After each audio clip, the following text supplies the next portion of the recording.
السلام علیکم، میں رانیہ سوچ بھائی رانیہ کے ساتھ امید ہے آپ لوگ خیریت سے ہوں گے۔ آج کا موضوع ہر ایک کے لیے پریشان کن بھی ہے اور تکلیف دہ بھی ہے۔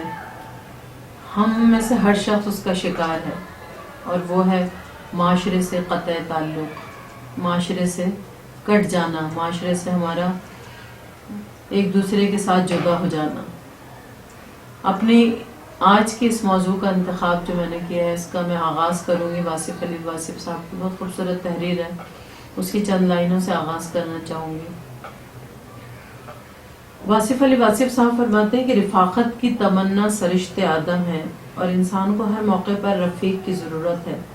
جنت بھی انسان کو تسکین نہیں دے سکی اگر اس میں کوئی ساتھی نہ ہو، کوئی اور انسان نہ ہو، کوئی ہمراز نہ ہو، کوئی اور سننے اور سنانے والا نہ ہو۔ اور آسمانوں پر بھی انسان کو انسان کی تمنا رہی، اور زمین پر بھی انسان کو انسان سے مفر ممکن نہیں۔ تنہائی صرف اس کو ہی زیب دیتی ہے جو وحدہ لا شریک ہے، جو ماں باپ اور اولاد سے بے نیاز ہے۔ لامقام میں رہنے والا تنہا رہ سکتا ہے، لیکن زمین پر رہنے والا تنہا نہیں رہ سکتا۔ ہر انسان کی ضرورت بھی ہے اور فطرت بھی۔ انسان پر کوئی ایسا دور نہیں گزر آیا جب وہ تنہا ہو، نہ جنازہ تنہا، نہ شادی تنہا۔ بہت خوبصورت تحریر ہے۔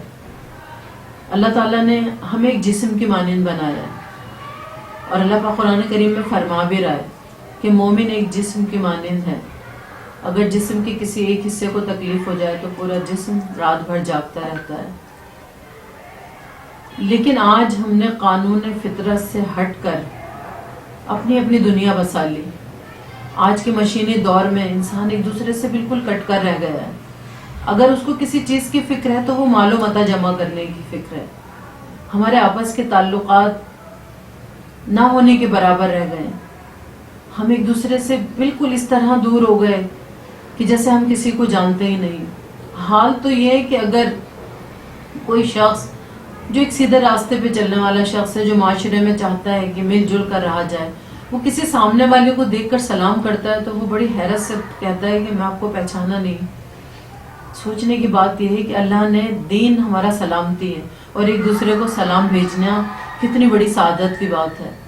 سلام کرنے پہ بھی سامنے والا مسلمان حیران ہو رہا ہے کہ میں آپ کو پہچانا نہیں۔ اس کی وجہ یہ ہے کہ ہم نے سب نے اپنے اپنا ایک دائرہ، اپنی اپنی ایک کائنات، چھوٹی چھوٹی اپنے خانے بنا لیے ہیں، اور ان میں ہم محدود ہو کر رہ گئے۔ ہم نہیں جانتے پڑوس میں ہمارے کون رہتا ہے، ہمیں نہیں پتا پڑوس میں کیا ہو رہا ہے۔ رشتوں کا تقدس ہمارے درمیان سے نکل گیا۔ اب آج بہن بھائی کو آپس میں بھی ملنا ہوتا ہے تو پہلے فون کر کے پوچھا جاتا ہے کہ آپ کے پاس ٹائم ہے تو آپ کے گھر آ جائیں۔ ایک وقت وہ تھا چھوٹے چھوٹے گھر تھے اور لوگ ایک دوسرے کے گھروں میں آ کر رہتے تھے، اور وہ انہی چھوٹے گھروں میں سما جاتے تھے، کیونکہ دلوں میں کشادگی تھی، محبت تھی، ساتھ رہنا چاہتے تھے، ایک دوسرے کی غم اور درد کو بانٹنا چاہتے تھے۔ بخدا آج آپ سبھی یقیناً ان حالات سے گزر رہے ہیں۔ آج پڑوسی کو خبر نہیں، کسی کے گھر میں شادی ہو جائے، کسی کے گھر میں کوئی ہاسپٹل چلا جائے، کسی کے گھر میں کوئی جنازہ اٹھ جائے، پڑوسی کو پتہ ہی نہیں ہوتی کہ ہمارے برابر میں رہنے والا کن حالات سے گزر رہا ہے، کیونکہ ہم نے ایک دوسرے سے بالکل قطع تعلق کر لیا ہے۔ نہ بھائی کو بھائی کی خبر ہے، نہ ماں باپ کو فکر اولاد کی ہے، نہ اولاد کو ماں باپ کا کوئی غم ہے۔ ماں باپ کی فکر ہے، وہ تنہا ہیں، کیا کر رہے ہوں گے۔ نہ استاد کو شاگردوں کی فکر ہے، نہ شاگرد استاد سے محبت اور وفاداری کا سلوک کر رہے ہیں۔ ڈاکٹر مریض کو دیکھنے سے پہلے اس کی جیب پہ سب سے پہلے ہاتھ رکھ رہا ہے۔ یہ ہمارے معاشرے کا لمحہ ہو چکا۔ اللہ پاک نے اجتماعیت کی اتنی فضیلت رکھی کہ نماز کو تنہا پڑھنے سے اگر اجتماعیت کے ساتھ پڑھیں تو 27 درجہ افضل کر دیا۔ خانہ کعبہ، مدینہ شریف ہمیشہ سے ہمیشہ رہے گا، لیکن اللہ نے حج کے کچھ ایام رکھ کے اجتماعیت میں دعا کی قبولیت کو بے انتہا بڑھا دیا۔ نماز پڑھنے کو سینکڑوں فیصد اس میں اضافہ کر دیا، اس کے ثواب میں۔ یہ ساری چیزیں اجتماعیت کی برکت اور اجتماعیت کے تحت نصیب ہوئی۔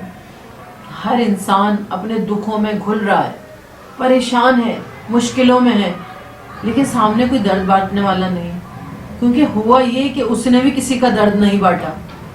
جب اس نے کسی کی نہیں سنی تو اس کی کوئی بات سننے کے لیے تیار نہیں. ہم سب غموں کے اندھیروں میں گر گئے. ہم سب پریشانی میں، کوئی کسی کا دوست نہیں رہا. ہم تعلقات ان سے بنا رہے ہیں جن کے پاس مال ہے، جن کے پاس تعلقات ہے. اور انسان کسی سے بھی تعلقات نبھانے سے پہلے سوچ رہا ہوتا ہے یہ کسی طرح ہمارے لیے مفاد ہمارا اس سے وابستہ ہو جائے، یہ ہمارے لیے فائدہ مند رہے گا یا نہیں رہے گا، یہ ہمارے لیے کارآمد رہے گا یا نہیں رہے گا، یہ ہمارے کام آ سکتا ہے یا نہیں آ سکتا. پہلے سوچ مادیت اتنی بڑھ چکی ہے کہ پہلی سوچ ہمارے اندر جو آ رہی ہے وہ یہ والی آ رہی ہے کہ میں جس شخص سے تعلقات قائم کرنے جا رہا ہوں یا جس کو وقت دے رہا ہوں میں اپنا، آیا وہ کسی طرح بھی میرے کام آ سکتا ہے یا نہیں آ سکتا. معاشرے کی سوچ نے ہر شخص کو تنہا کر دیا. اللہ پاک حقوق العباد پہ بے انتہا زور دیا ہے. اللہ پاک فرماتا ہے حقوق اللہ میں کمی رہ گئی تو اس کو معاف کرنے والا میں ہوں، لیکن اگر حقوق العباد میں تم سے کمی رہ جاتی ہے تو جب تک وہ بندہ تمہیں معاف نہیں کر دیتا اس وقت تک میری طرف سے معافی نہیں ملے گی.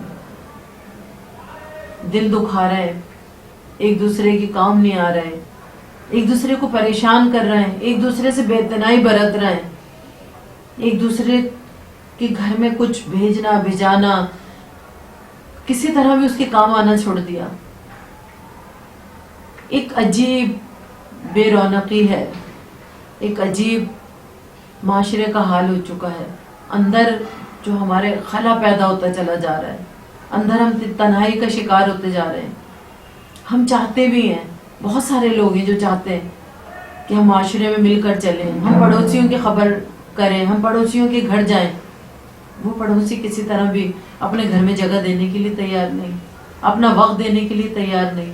منفی کاموں میں ہم اپنا وقت ضائع کر رہے ہیں. لیکن اگر ہمیں انسان کے لیے انسان کو وقت دینے کی ضرورت پڑ جائے تو ہم کہتے ہیں ہمارے پاس وقت ہی نہیں ہے. ہم نے اس طرح معاشرے سے اپنے آپ کو کاٹ کر رکھ دیا. یاد رکھیں برکتیں اسی وقت تھیں جب لوگ ایک دوسرے کے دکھ درد بانٹا کرتے تھے، جب ایک دوسرے کے کام آیا کرتے تھے. ہمیں اپنی منفی سوچ کے اس رویوں کو بدلنے کی بہت ضرورت ہے. ہمیں اگر ہم چاہتے ہیں معاشرے میں وہی محبت کی فضا قائم ہو اور اللہ کی رحمتیں اسی طرح برسیں ہم پر اور حضور پاک صلی اللہ علیہ وسلم ہم سے راضی ہو جائیں، تو ہمیں ان کاموں کی طرف آنا ہوگا. ہمیں پڑوسی کی خبر بھی لینی ہے، ہمیں ایک دوسرے کے دکھ درد کو بھی بانٹنا پڑے گا. آپ خود سوچیں، ہم میں سے ہر شخص یہ والی میری گفتگو سن کر جو بھی سنے وہ اپنے اندر جھانکے، کیا وہ تنہا رہنا چاہتا ہے؟ کیا اسے ضرورت نہیں ہوتی کسی دوست کی؟ کیا اس پر کوئی برا وقت نہیں آتا؟ لا محالہ ہر ایک پر اچھے برے وقت آتے ہیں. ہمیں خوشیوں میں بھی تلاش ہوتی ہے. اگر ہمارے ساتھ چلنے والے نہ ہوں اور ہم اکیلے ہوں تو خوشی خوشی نہیں ہے. اگر ہمارے پاس غم آ جائے، کسی کا خدا نہ کرے انتقال ہو جائے، تو کیا کوئی شخص اکیلا جنازہ لے جا سکتا ہے؟ کیا کوئی شخص اکیلا لے جا کے دفنا سکتا ہے؟ نہیں. وہاں معاشرے میں لوگوں کی ضرورت پڑتی ہے. اور ایسے ایسے لوگ دیکھیں، یقین کریں کہ وہاں پر جب اس طرح ہم کٹے تو کوئی کلمہ پڑھنے والا بھی نہ رہا، کوئی حلق میں پانی ڈالنے والا بھی نہیں رہا، کوئی جنازہ اٹھانے والا بھی نہیں رہا. ہم نے ہر طرح سے نقصان کیا ہے. ہمیں اس سوچ کو اپنی بدلنا ہوگا. اگر ہم قرآن کے بتائے ہوئے اصول، اللہ کے بتائے ہوئے احکامات، نبی کریم صلی اللہ علیہ وسلم کے بتائے ہوئے باتوں پر عمل نہیں کریں گے تو یہ معاشرہ جس طرح اس وقت بے برکتی، بے رونقی اور محبت سے خالی ہوتا چلا جا رہا ہے، ایک دن ایسا آئے گا کہ شاید ماں باپ اولاد کو اور اولاد ماں باپ کو بھی نہیں پہچانیں گے. منفی سوچ کو بدلیے. مثبت رویہ یہ ہے کہ غم گساری کریں، ایک دوسرے کے کام آئیں، ایک دوسرے سے حال احوال پوچھیں، پڑوسی کی کبھی کبھی خیریت لے لیں، کبھی اچھا برا کچھ پکائیں تو اس کے گھر بھجوا دیں، کوئی یتیم ہے تو اس کا سہارا بن جائیں، دوستوں کو کبھی گھروں پر بلا لیں، بہترین اللہ کے ذکر کی محفلیں کریں، اچھے کاموں میں وقت اپنا صرف کریں. تب یہ معاشرہ ایک بہترین معاشرہ بن سکتا ہے.